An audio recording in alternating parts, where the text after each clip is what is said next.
guys, it is Ethan from the Modern Gaming Crew, and today I have an unboxing fest. Two things. So I went to Walmart, and there was a box of Mario Kart Mystery Minis. And the box is completely empty. I was sad, checked behind it, one left. This has to be the lucky box. And how do you figure out if it's a lucky box? Open it. Okay.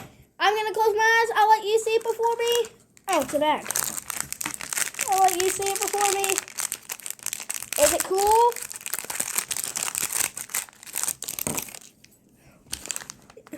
It's Mario! I got Mario himself!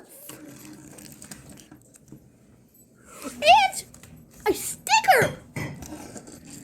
I like this. And we got the one I'm most excited for, Teenage Mutant Ninja Turtle Bitty Pops. These things I found at Walmart. I collect Funko Pops. Like, really collect Funko Pops. I have over 30.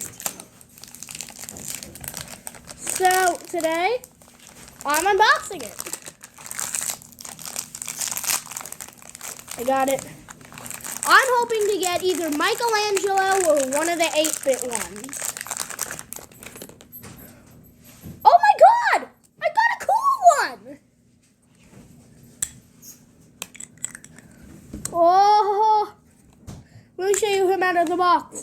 Oh, anyways, I'm really happy with today's video. Look at them.